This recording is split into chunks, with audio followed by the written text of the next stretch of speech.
Muy buenos días, doctora Morales, doctor Cortés, colegas.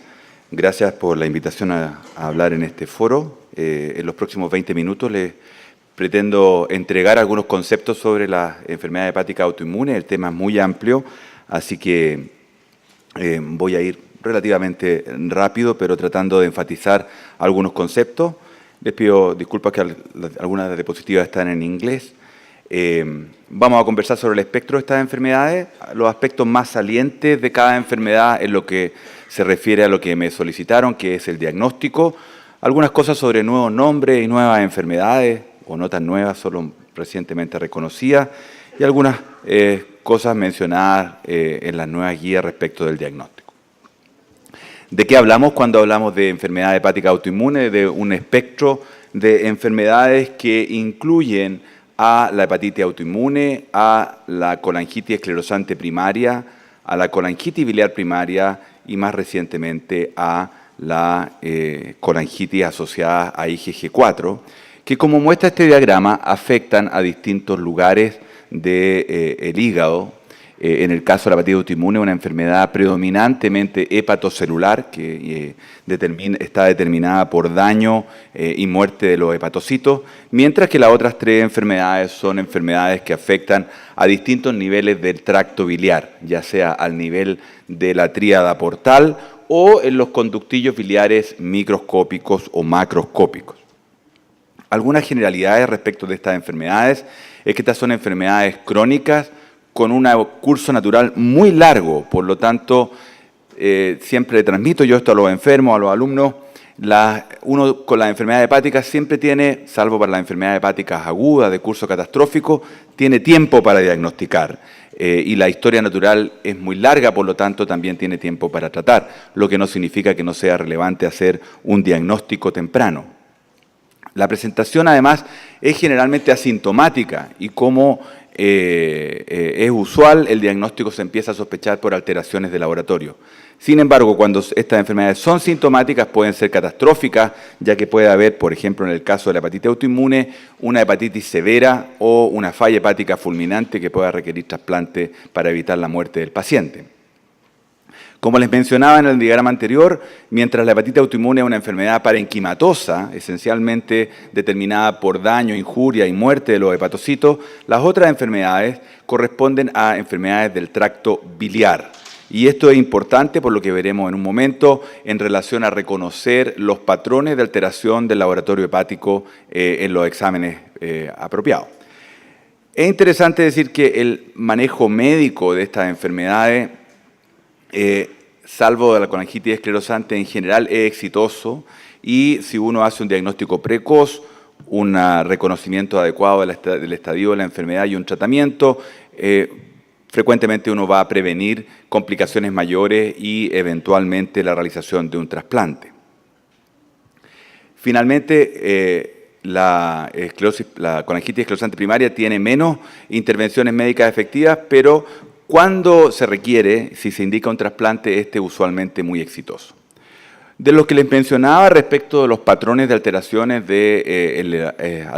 de los exámenes del laboratorio hepático, lo conocen todos ustedes, pero siempre vale la pena enfatizarlo. Los patrones que uno puede reconocer son un patrón hepatocelular, donde el predominio es esencialmente de la elevación de aminotransferasas, un patrón colestásico, donde el patrón es esencialmente una elevación desproporcionadamente alta de la fosfatasa alcalina respecto de la aminotransferasa, y en ocasiones uno puede ver un patrón mixto, donde no hay una clara predominancia de ambos.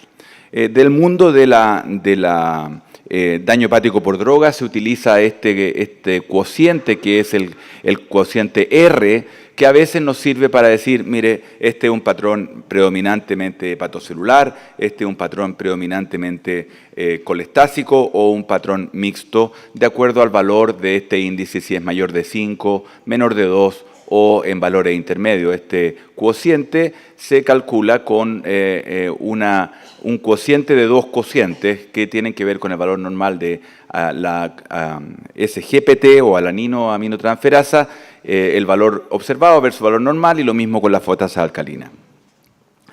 Eso en cuanto a generalidades de estas enfermedades y a la utilidad de los patrones de alteración de laboratorio hepático. Vamos entonces a dedicar algunos minutos por cada enfermedad.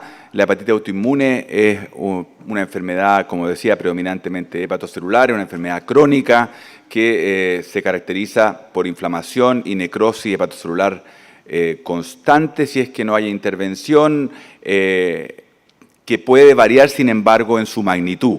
Es decir, en ocasiones, en forma espontánea, la enfermedad puede tener gran actividad y también en forma espontánea esa actividad puede disminuir.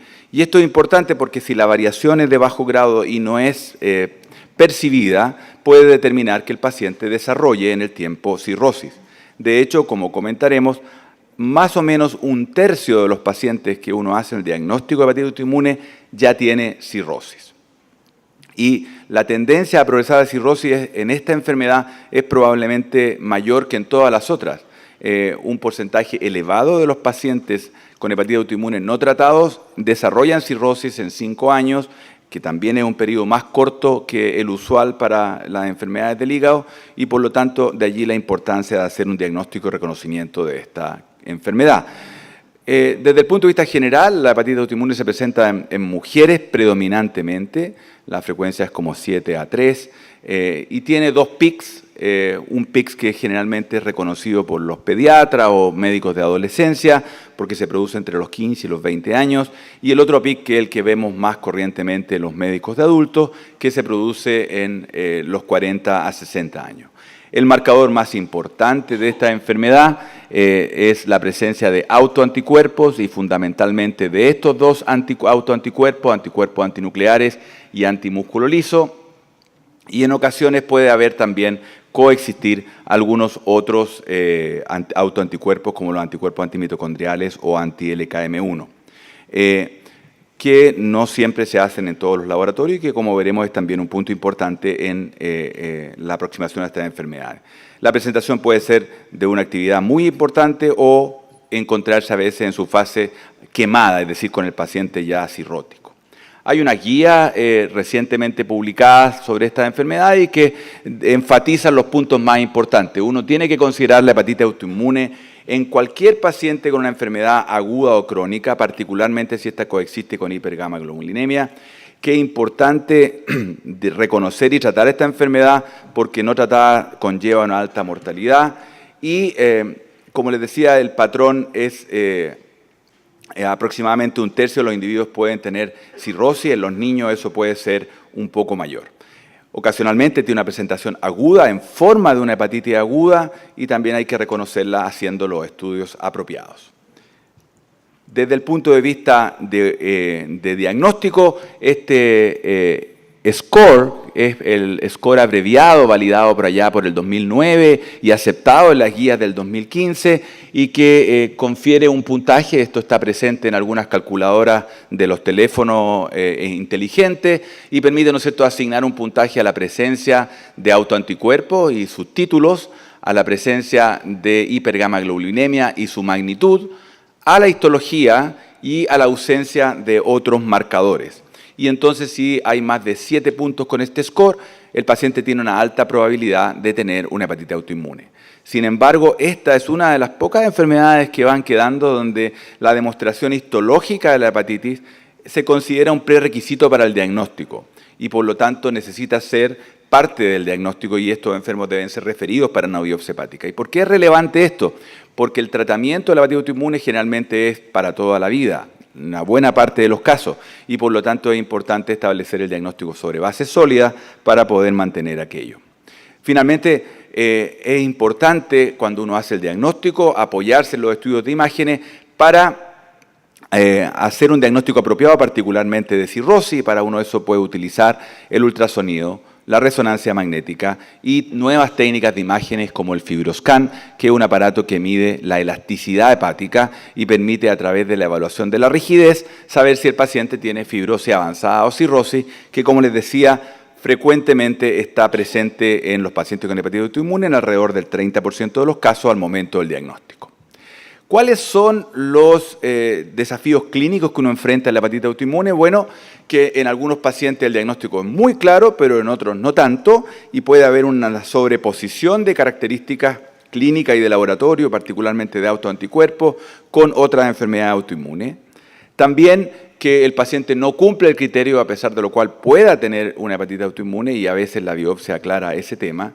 Que un paciente tenga una presentación aguda y tenga una falla hepática fulminante, y siempre es bueno enfatizar en estos foros que hoy día Chile, Santiago y en menor medida Concepción, tiene disponibilidad de trasplante hepático bastante amplia para los pacientes de todo tipo, y los centros ya tienen experiencia acumulada sobre 300 casos que permiten tener resultados a nivel internacional. Por lo tanto, no hay que trepidar en que cuando un paciente tiene indicación de trasplante, ya sea porque tiene una cirrosis avanzada o porque tiene una falla hepática fulminante, derivarlo a centros con capacidades de trasplante. También es importante que el diagnóstico de cirrosis debe hacerse apropiadamente. La cirrosis obvia es aparente para la mayoría de los especialistas, la cirrosis inicial no lo es tanto, y allí entonces apoyarse en los estudios de imágenes, en el estudio de FibroScan o en parámetros de laboratorio como la trombopenia, que a veces son subvaloradas en la práctica clínica. Diagnosticar la cirrosis es importante. En cuanto se diagnostica la cirrosis, el paciente es sometido a screening de cáncer hepatocelular, de varices esofágicas, y uno puede eventualmente prevenir complicaciones. La precisión diagnóstica debe ser parte de un trabajo en equipo, y si es el médico internista el que evalúa al paciente, idealmente debe tener una persona que tenga experiencia en estas enfermedades para consultarle, aunque eso puede hacer hoy día con las tecnologías de forma remota. Hay algunos programas que permiten establecer reuniones clínicas a distancia y que podrían ser útiles para discutir casos, y que yo creo que ya es tiempo que se instalen en nuestro país.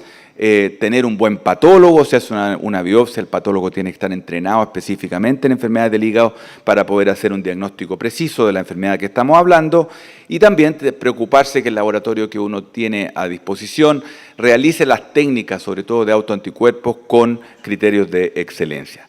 Con eso, si nosotros tenemos los criterios de diagnóstico y tenemos un buen laboratorio de apoyo, debiéramos ser capaces de diagnosticar, si sospechamos apropiadamente, la mayoría de estas enfermedades. Pasando a la otra enfermedad, la colangitis biliar primaria. Esta es una enfermedad destructiva de los ductos biliares y que tiene como característica serológica la presencia de anticuerpos antimitocondriales que están presentes en aproximadamente el 90-95% de los pacientes. Y esta es una enfermedad que se caracteriza, como les decía, por un predominio colestásico del laboratorio hepático, y lo que ocurre esencialmente como fenómeno es la destrucción de los ductos biliares septales e interlobulares que determina eventualmente el desarrollo de cirrosis.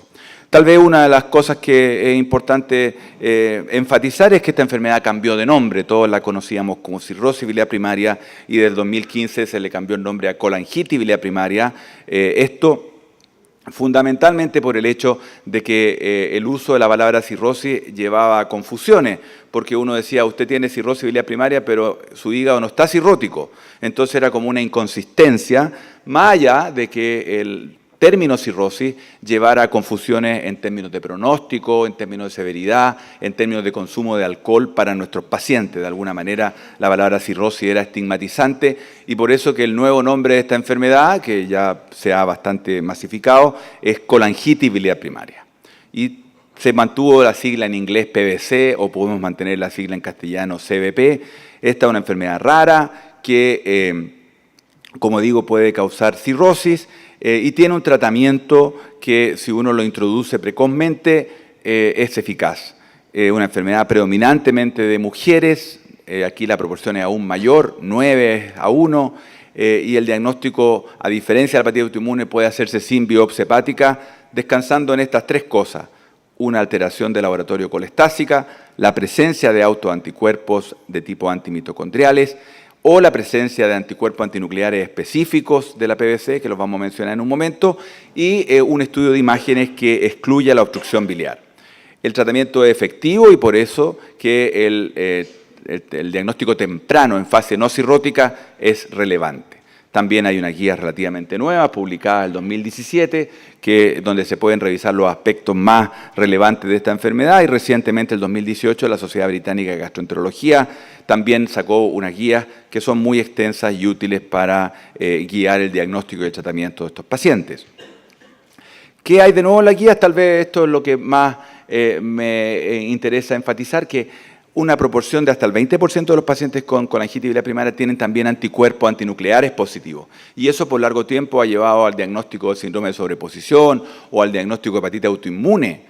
Sin embargo, hoy se sabe que estos anticuerpos son específicos frente a 2 proteínas y que hoy día se pueden determinar específicamente. Y las guías recomiendan instaurar en los laboratorios estos autoanticuerpos antinucleares específicos de cirrosis biliar primaria o de colangitis biliar primaria, y eso es algo que todavía tiene que ocurrir en nuestros laboratorios en Chile. ¿Y por qué esto es importante?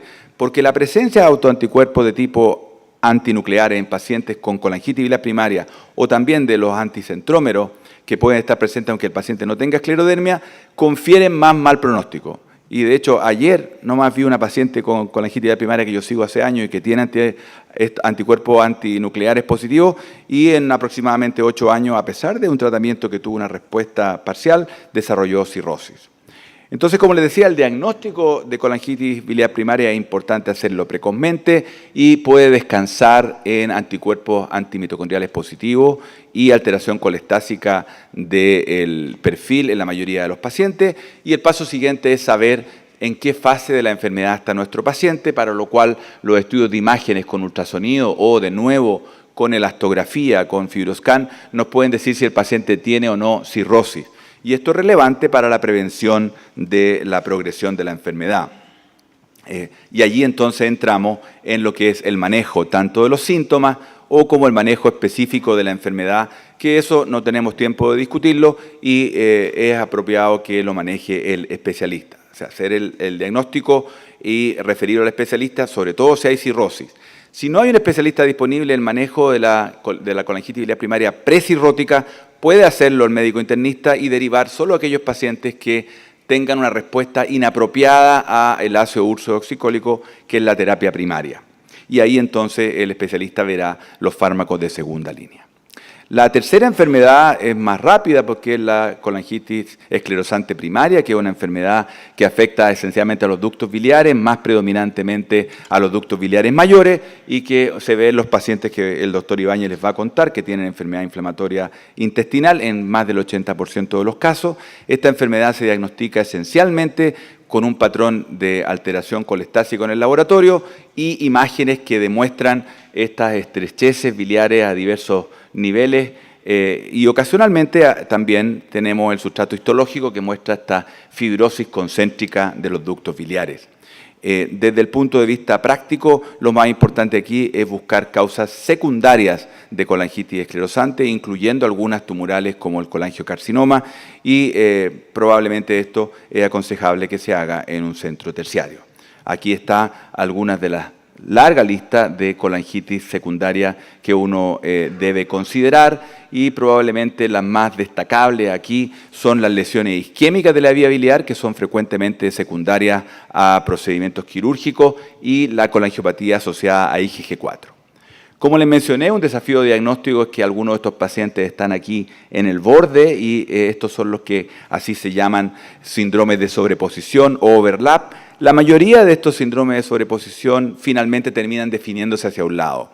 Lo más corriente de ver en la práctica clínica es la sobreposición entre hepatitis autoinmune y PBC, que la mayoría de ellas finalmente a largo plazo terminan siendo PBC, y la confusión se genera por la presencia de autoanticuerpos o por la presencia de un perfil hepatítico que puede verse en las fases iniciales de la colangitis biliar primaria. La última enfermedad, se las quería comentar, es la colangitis esclerosante relacionada a IgG4. Esta es una enfermedad nueva en cierto sentido porque fue reconocida recién en el 2001, aunque probablemente esto es consecuencia de que hoy día disponemos de un arsenal de estudio imaginológico más potente. Esta además es una manifestación hepática de una enfermedad que puede ser sistémica y que puede asociarse a fibrosis retroperitoneal, fibrosis orbitaria y una serie de otras patologías como por ejemplo pancreatitis autoinmune. desde el punto de vista práctico uno puede diagnosticarlo si tiene una determinación adecuada de IgG4 y con imágenes que son cruciales para el diagnóstico. Es frecuente la presentación aguda como obstrucción biliar y el paciente entonces ser confundido con un tumor de colangiocarcinoma u otro. Y el tratamiento con alta dosis de esteroides es muy efectivo. Y por ejemplo, es un paciente mío que se presentó, tenía este árbol biliar y con corticoides tiene este árbol biliar. Es muy satisfactorio desde el punto de vista médico darle tratamiento, todo se mejora y la imagen mejora increíblemente. Y con eso quisiera concluir y agradecer a la invitación. Este es nuestro equipo de gastroenterología, como sé que aquí hay residentes, lo invito a eventualmente considerar formarse en nuestro centro. Muchas gracias.